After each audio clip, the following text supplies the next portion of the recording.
I'm going to do mussels in a saffron broth. Now, it might seem strange that we have saffron in Irish cooking because essentially it's a Spanish spice or a Middle Eastern spice.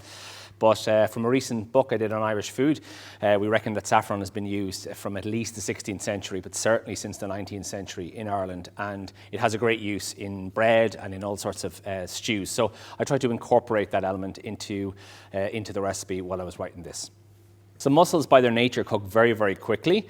So what we're going to do is we're going to fry off our onions and some herbs and then add our stock. And it's really, really important that we have our stock at the boil before the mussels go in, because if the mussels go into cold stock, then they will take longer to open. And being a mussel, they'll naturally just dry out.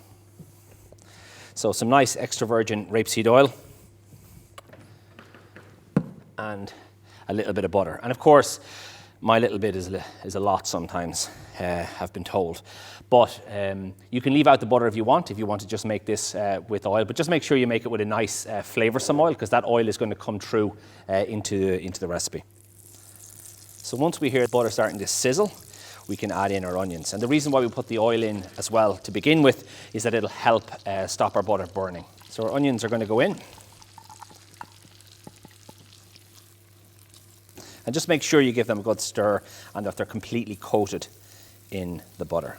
And the salt helps bring out the flavour of the onion, but it also helps break down onion flavour. So I'm going to put in a small selection of herbs. Generally when I'm frying onions in anything, if it's for a stew or even for a stock, I generally put a selection of herbs in with it, and it really just helps add an extra dimension of aroma to the dish. So it could be sage or thyme or rosemary, anything like that. You can chop them up if you want, or you can just pop them in with your onions and then you can take them out when you're serving the stew. And anything you add in now will really just help the depth of flavour in the dish. And again, the heat will pull the essential oils out of those herbs and transfer that flavour into your onions. So next is going to go in our wine. You can use cider if you want, or if you're cooking for the family or kids and you don't want to use wine, you can just use water. And we're going to let that come to the boil, and most of the alcohol will burn off. If you're picking a wine that you're going to cook with, just make sure it's a wine that you like the taste of, because that's what you're going to be left with, not the alcohol. So we're just heating up some fish stock. One nice thing actually would be to use seawater. You just have to, if you're using seawater to cook mussels in, which is very traditional in Ireland, just make sure that you pull back on the salt, because the seawater is about 3.5%, so it is going to give the dish quite a salty character. So next we're going to put in our saffron, and saffron is very, very expensive. And the reason why it's so expensive is that these little filaments, you get 4 out of each flower head, and this is most of this is picked by hand. So you can imagine if you get 4 of them out of each flower, how much or how many flowers you need. But an inexpensive ingredient you could use instead would be turmeric, which is used quite a lot in Indian cooking, but it's also used in European cooking in place of saffron, because it will also give you that yellow flavour. Okay. So I'm going to add in my fish stock now. Now I've already brought that to the boil, and this is just to speed up the process. If it was cold going in, we just have to wait a little longer. And I've just put in enough fish stock to take in, I have about a kilo of mussels. But again, if you have less mussels, just put in less fish stock. And mussels are a super rich food in terms of their vitamins, minerals and proteins, and they cook extremely quickly. They'll cook anywhere from a minute up to 3 minutes depending on the batch. Just make sure they're in an even pile and that they have enough liquid through them. Some may open straight away, but I usually try and find, like this guy here, he's already cooked. But you want to just wait till they all open.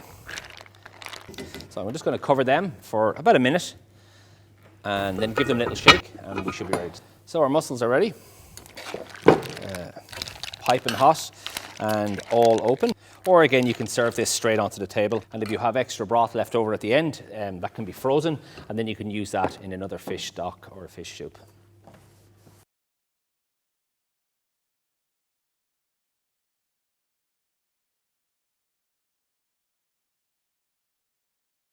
We're going to do a dish with monkfish and some wild mushrooms. So we have some lovely wild mushrooms. These are chanterelles from County Clare. And then we have a big monkfish from the Atlantic. So what we're going to do first is we're going to season our fish. It's really, really important to season your fish with salt. Not only does it help the flavour of the fish, but it also dries out the fish a little bit and it will help you cook it better. And again, even though fish is from the sea and it's surrounded by water, when it goes into the frying pan, it's really, really important that your fish is dry. And a lot of times when the mistakes that people make is they put a wet fish fillet into the frying pan and that water causes the fish to stick to the frying pan.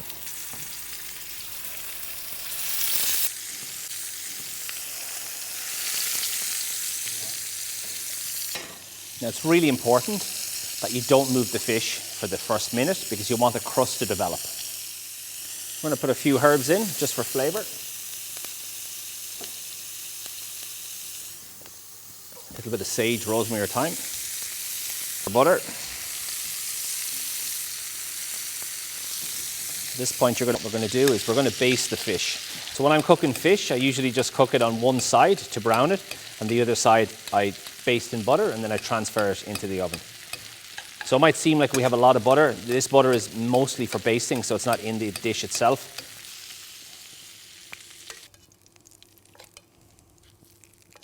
So our monkfish will take 3 to 5 minutes. I like to use a digital thermometer, and the temperature you're looking for is somewhere between 55 and 60 degrees Celsius. I mean, really after 60 degrees, the fish is becoming quite well done. So we're going to add our mushrooms into the same pan. Your mushrooms will absorb, and a little bit of salt will help bring out the flavour. Add in a little bit of our butter. Just looking for the mushrooms to soften before we put the brandy in.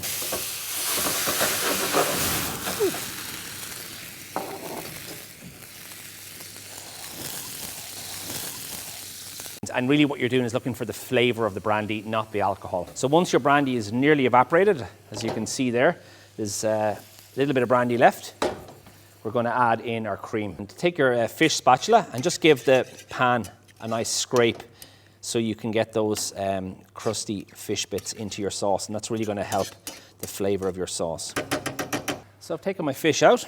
I'm going to turn off my sauce. I'm going to let the sauce relax. I'm going to let the fish relax for about 2 to 3 minutes. I don't want to just pop it straight into the sauce.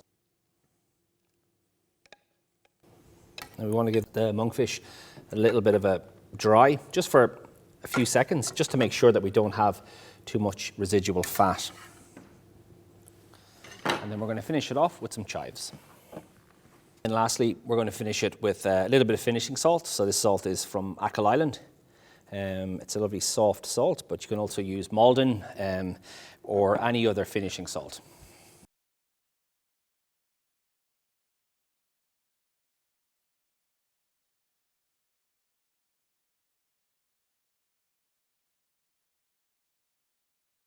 We're going to make a very traditional Irish dessert, which is bread and butter pudding. So we're going to take some bread and I'm going to slice it, and then we're going to make a custard with some cream, nutmeg and cinnamon, and then we're going to bake it in the oven for about 20 minutes.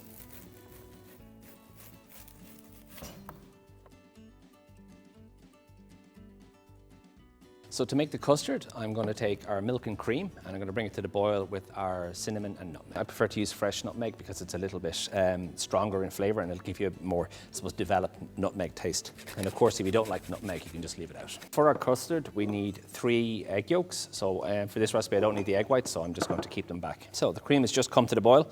I'm going to take that off and leave it to infuse for about 5 minutes.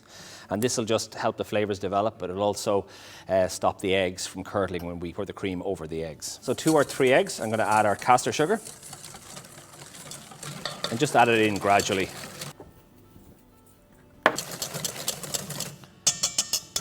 So once they're creamed, we can start with our cream. And again, I'm just going to add it in a little bit at a time.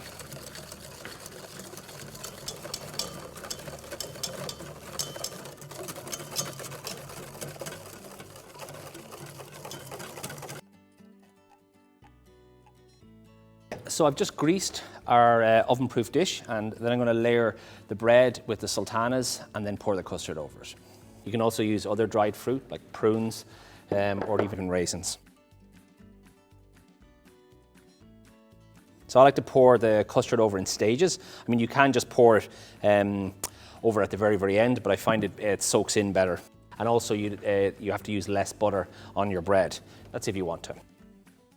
and then we're going to bake it in the oven for about 20 minutes.